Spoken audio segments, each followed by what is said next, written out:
Bonjour chers frères et sœurs et bienvenue sur notre chaîne nouvellement créée dénommée Parlons Bible. Eh bien, le but de la création de cette chaîne est d'introduire les intellectuels chrétiens dans le vaste univers biblique. En effet, nos fidèles chrétiens jeunes ou adultes, intellectuels ou non, accusent parfois un déficit dans le domaine biblique, ce qui les expose le plus souvent au piège du premier prédicateur improvisé qui frappe à leur porte, au point d'être totalement ébranlés dans leur foi. Les interprétations erronées des textes bibliques de la part de ceux qui prétendent être illuminés les entraînent le plus souvent dans la confusion totale. Par ailleurs, la plupart des chrétiens, nous l'avons constaté, ne connaissent de la Bible que les enseignements reçus du catéchisme et ne disposent donc pas des clés nécessaires pour leur premier pas dans la lecture et la compréhension des textes bibliques. Il suffit d'écouter les questions posées lors des discussions pour s'en rendre compte. Toutes ces raisons nous ont amenés à créer cette chaîne en vue d'une information biblique virtuelle, en livrant des informations bibliques indispensables, et cela dans un langage simple, adapté, accessible, pour permettre à nos chrétiens qui souhaitent se former d'avoir un accès facile aux textes bibliques.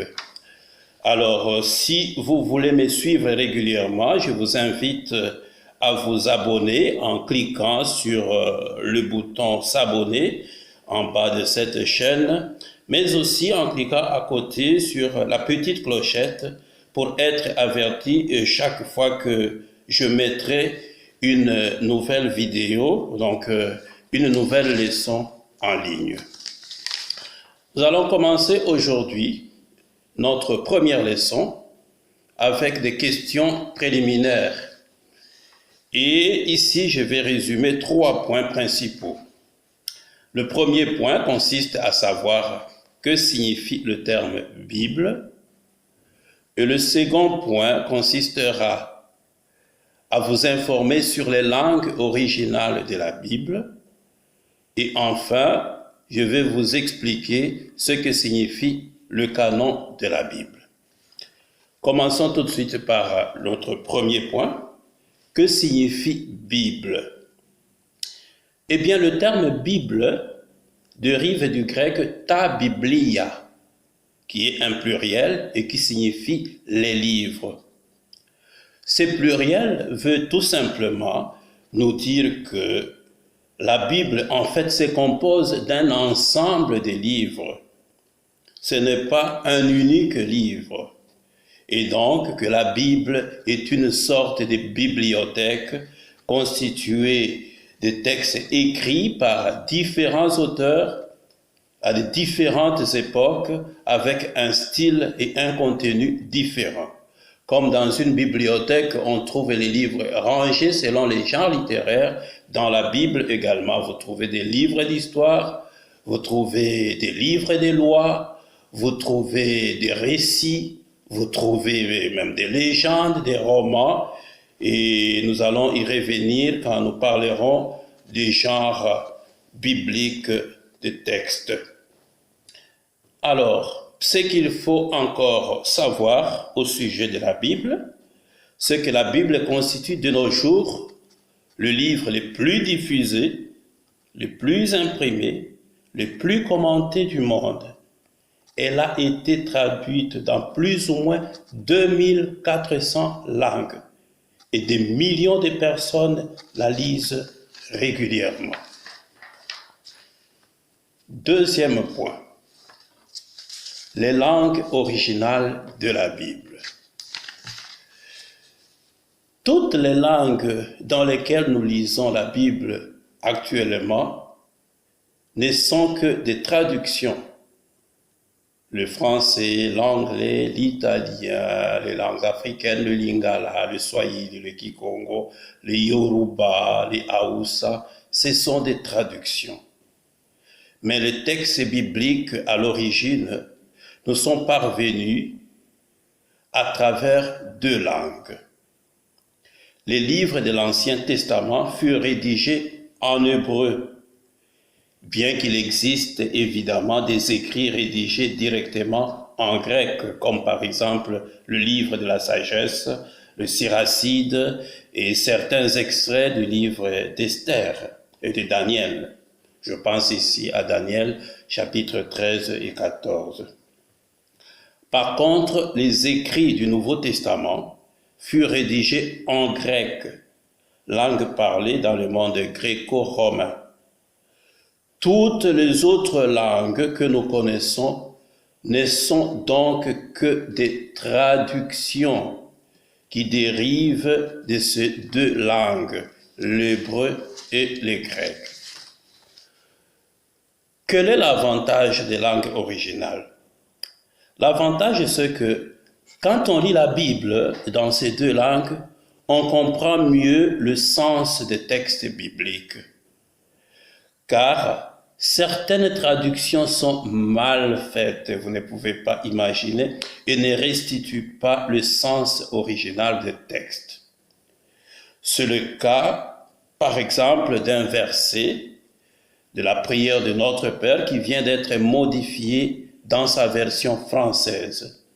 Pourquoi? Tout simplement parce que la traduction française avait altéré le sens du texte grec et ne nous soumet pas à la tentation. C'est une mauvaise traduction. Dieu ne peut pas soumettre l'homme à la tentation.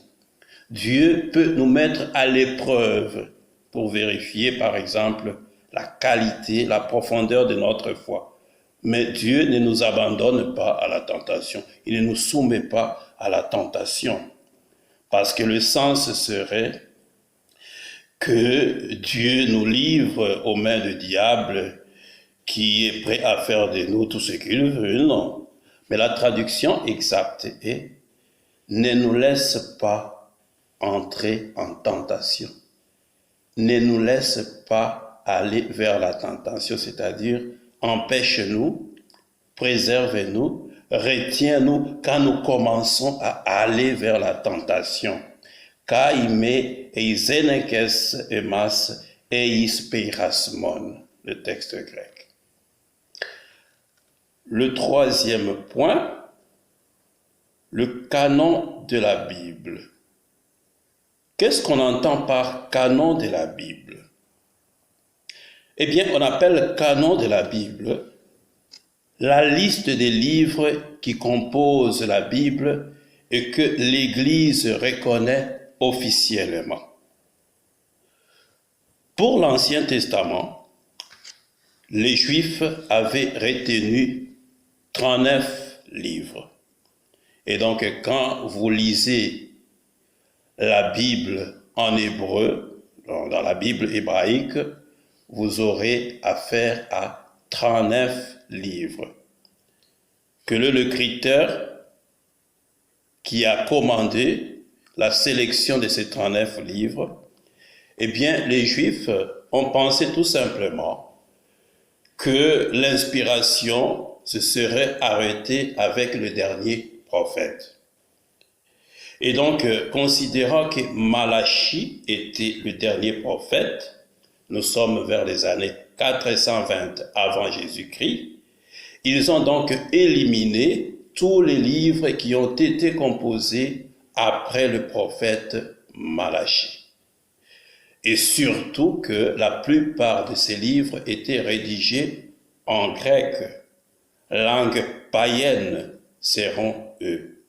La parole de Dieu, selon les Juifs, ne pouvait pas être rédigée dans une langue païenne. Et ils ont éliminé tout simplement le reste des livres qui viennent après l'année 420. Quand Luther a quitté l'Église catholique, eh bien, il a constitué aussi son canon de la Bible. Et donc, chez les protestants, vous trouvez également 39 livres. Les protestants ont repris tout simplement le canon de la Bible hébraïque. Quant aux catholiques, et là c'est la différence entre les catholiques et les protestants, outre le 39 livres, les catholiques ont ajouté 7 autres livres. Il s'agit des livres de Tobie, Judith, Sagesse, Siracide, qu'on appelle aussi Ecclésiastique, le livre des Baruch, 1 Maccabée et 2 Maccabées, ce qui fait un total de 46 livres pour les catholiques. Ces 7 livres, les protestants les appellent des apocryphes, c'est-à-dire des écrits considérés comme non authentiques, non inspirés, des écrits douteux en d'autres termes. Les catholiques appellent par contre ces écrits des écrits deutérocanoniques, c'est-à-dire admis dans la liste officielle des listes des livres bibliques seulement longtemps après. En d'autres termes, des livres admis en second lieu, dans un deuxième temps. Deutéros signifie deuxième, dans des écrits deutéronomiques, donc admis dans une seconde étape. Et quels sont les critères ayant guidé à la sélection de ces livres dans l'Église catholique? Il y en a plusieurs, mais j'en évoque ici 2. Nous avons d'abord comme critère qu'il fallait voir si la doctrine du livre était cohérente et son enseignement orthodoxe, mais aussi voir si le livre renfermait des valeurs morales et spirituelles. Par contre, pour le Nouveau Testament, les protestants et les catholiques ont tous retenu 27 livres dans la composition du Nouveau Testament. Merci beaucoup, chers frères et sœurs.